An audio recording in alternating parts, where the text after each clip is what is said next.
At sa pagkakataon pong ito, this is a way for us to be an instrument of God to share His good news. Amen. Exactly, Sister Kathleen. In short, tayo po ay mag-testify. Diba? Mag-testify. Magpatotoo tayo sa kabutihan ng Lord. To testify what the Lord has done to us, to bring all the glory and the honor to Him alone. At para tayo po'y lalong ma-inspire at ma-encourage, narito po ang ating mga kapatid. Live na live po silang magpapatotoo na tumanggap ng mga himalang iyon, magpatotoo na tunay ngang Jesus is their way, their truth, and their life.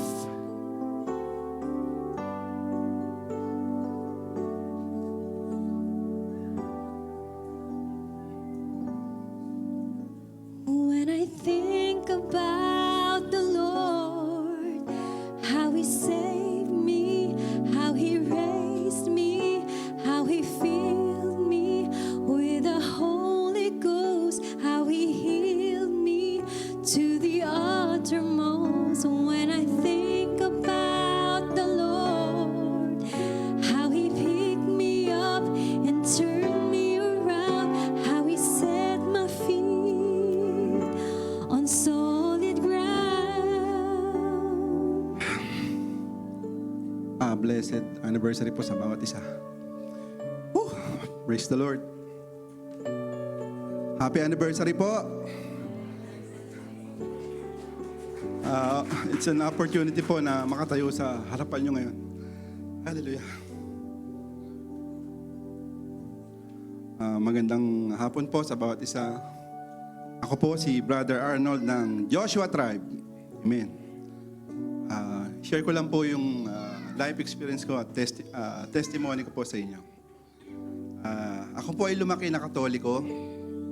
Subalit naging Kristiyano po kami ng aking mga magulang at mga kapatid way back 1980s pa. Kami din po ay nakabilang sa church choir, kami magkakapatid. Music ministry din po kami ng mga panahon na yon. Subalit sa murang kaisipan ko noon ay tila hindi seryoso at di ko ramdam ang tunay na pagtanggap sa Panginoon. Hanggang sa ako po ay nagbinata at nag-aral, nakapag-abroad, ay marami po akong pinasukang relihiyon. Ang pinakahuli na nga po yung relihiyon dito, yung pagmumuslim. Subalit hindi ko po nakita o naramdaman ng Diyos sa buhay ko sa dami ng relihiyong pinasukan ko. For 13 years na nasa abroad po ako po ay parang tupang ligaw. Bisyo, alak, babae, hanggang sa failed relationships ko po. Ako po ay nabubuhay noon sa worldly things. Lahat ng pwedeng pagkakitaan, madali, ay ginagawa ko po kahit na po bawal. Ako po ay naging underground tattoo artist dito sa abroad. Mula Saudi Arabia po hanggang dito sa Qatar. Marami po akong sinirang balat. Pati na rin po sarili kong balat na templo ng Diyos na puno po ng tato ng aking katawan. Minsan dahil malaki kinikita ko sa sideline as a tattoo artist, masyado po ako nabulag sa pera at kalayawan. Pero nung nag-pandemic po, doon ko po naramdaman na may kulang talaga sa buhay ko. Sunod-sunod po ang nangyari sa akin. Nagka-COVID po ako, severe. Na-admit po ako sa ICU for 5 days. Kala ko pa mamatay na ako. Nadisgrasya po ako sa kalye. 1 month po, na-dislocate ang aking shoulder.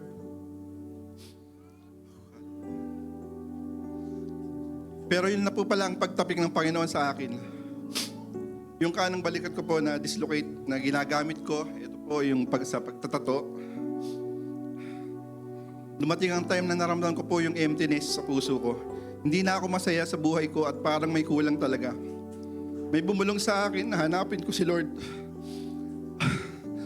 Ang Diyos na tinanggap ko noong bata pa ako. Hinanap ko ang Panginoon. At akin siya nasumpungan. Muli. Hallelujah. At at isang kapatiran ko. Kapatiran po dito ang pinapagtanungan ko kung saan po pwede magsimba o madadaluhan. Ang tanda-tanda ko po, March 2023, first attend ko po muli sa gawain ng Panginoon. Muli po akong tumanggap sa Panginoon. Pinapasok siya muli sa buhay ko. Tinrenounce ko po lahat ng bagay na umaalipin sa aking buhay. Maraming binago ang Lord sa buhay ko at sa panglabas kong anyo at ugali. Papasalamat din po ako sa Panginoon. Dahil kung noon, ang inaalok ko po sa mga tao ay inuman, tato, o ibang bisyo, ngayon po ang Panginoong Jesucristo nang inaalok ko sa kanila.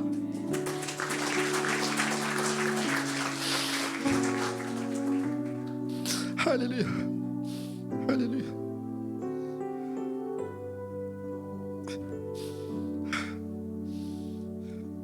Nagpapasalamat din po ako sa Panginoon dahil talagang andun po yung pagbabago niya sa akin, sa aking buhay. Hallelujah. At sabi nga po ng Panginoon sa Isaiah chapter 1 verse 18, gaano man man kapula ang inyong mga kasalanan, kayo aking papuputiin tulad ng yelo o bulak.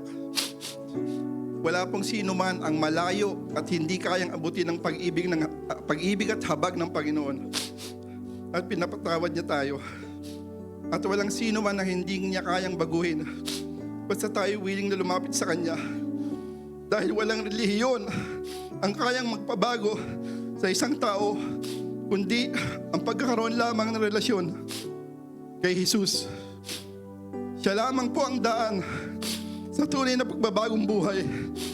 Sa Diyos lamang po ang papuri at the glory. When I think about the Lord, how He saved me, how He raised me, how He filled me with the Holy Ghost, how He healed me to the uttermost. Praise God po. Happy 23rd anniversary po sa ating lahat. And thank you kay Lord, inananyaan niya akong tumayo dito. I am Bro Ice po from Abraham Tribe, and I have been attending JL Qatar for 12 months. 1 year na po. Today, I want to share my testimony of how God showed me the truth that changed me. So, I was born with a golden spoon and a comfortable life. My mother and her side po had various businesses, and my father was in the government. Everything was well po until I was 4 years old. Bumagsak po ang mga negosyo namin, and nagkahiwalay po ang parents ko.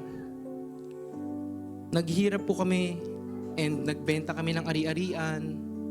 And it came to the point po na I remember ang mother ko pinapadala ako sa mga kakilala namin.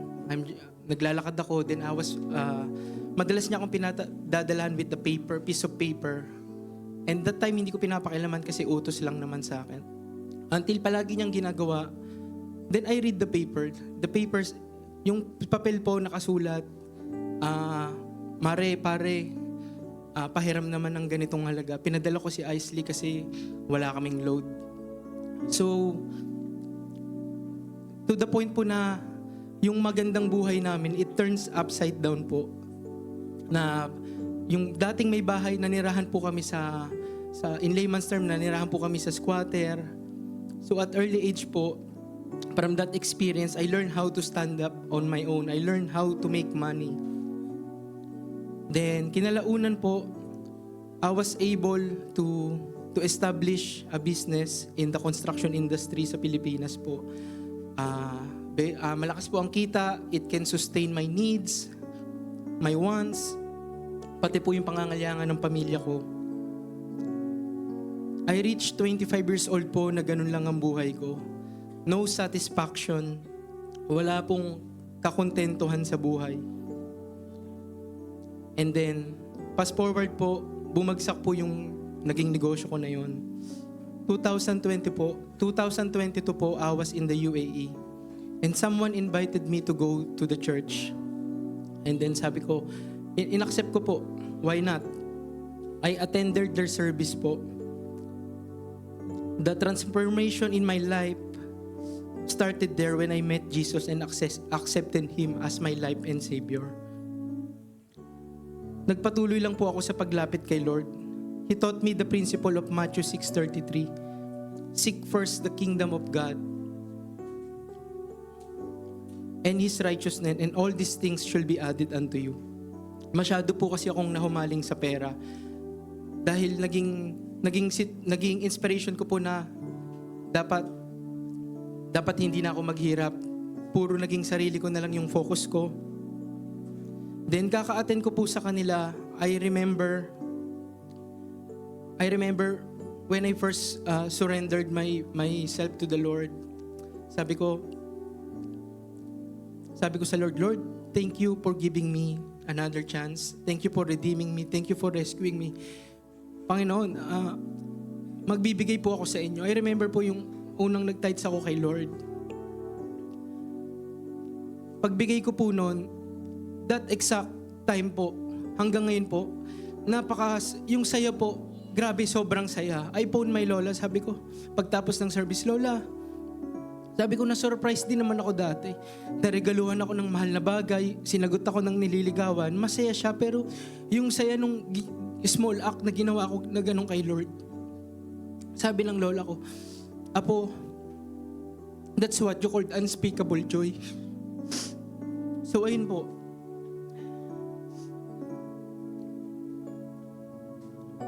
so I was away po kasi sa truth sa tamang landas po, ano? Kasi yun po yung sinasalpak sa atin ng mundo na ganito yung gawin mo, ganitong bagay.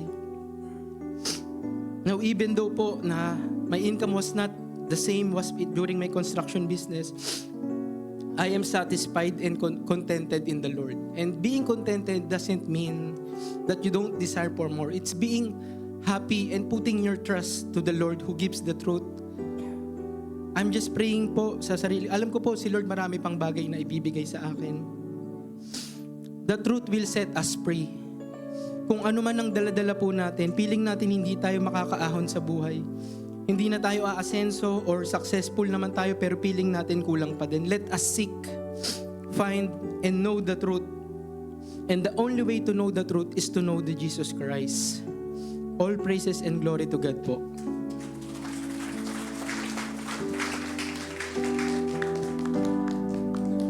When I think about the Lord, how He picked me up and turned me around, how He set my feet on solid ground. Happy 23rd anniversary po sa ating lahat. Magandang hapon po sa ating lahat. Ako po si RB Veluz ng Tabita 3 Life Group. Nais ko pong magpatutuo sa kabutihan po ng Lord sa aking buhay. Noong pong September 2022, may nakapansin po sa akin na namamayat daw po ako at kung ako daw po ay nagda-diet. Ang sabi ko po, hindi. Tapos nung sumunod po na mga buwan, nakaramdam po ako ng pagkirot ng aking dibdib po. At nung sunod-sunod na po yun, dumating po ang January 2023, nagtuloy-tuloy po ang pagkirot po ng dibdib ko at may nakapa po akong bukol. Nagpa-check up po ako noong February 6, 2023. At marami pong ginawang test sa akin. At nung February 14 po, lumabas po yung result. At ang sabi po sa akin ng doktor, at ang nakita daw po sa aking breast po ay cancerous. Na-diagnose po ako ng stage 2A breast cancer. Nagulat po ako noon at natulala. Nung araw pong yon, hindi ko po napigilan na hindi umiyak.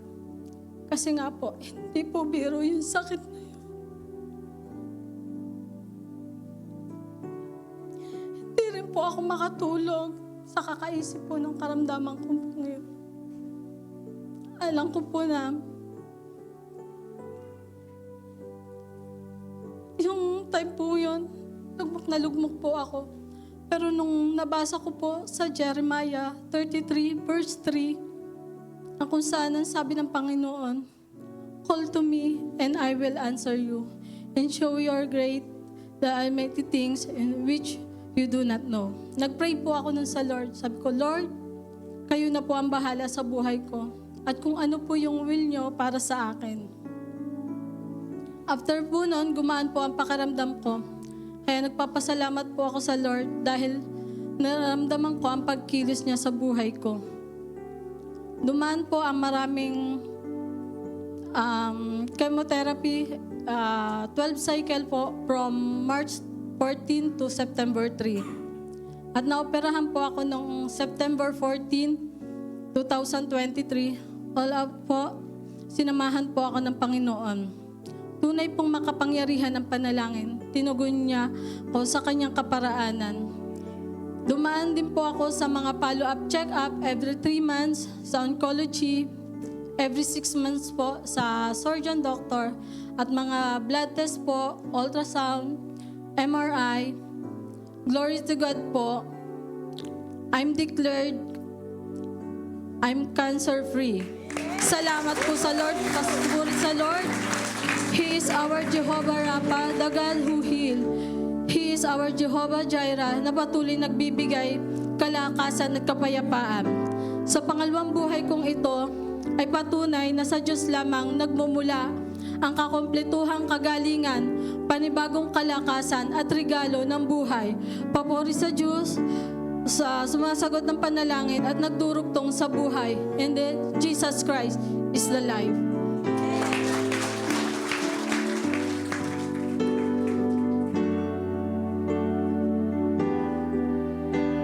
It makes me wanna shout, hallelujah.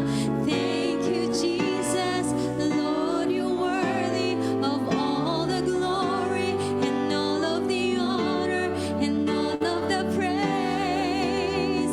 It makes me wanna shout, hallelujah. Thank you, Jesus. Lord, you're worthy of all the glory and all of the honor and all of the praise. It makes me wanna shout.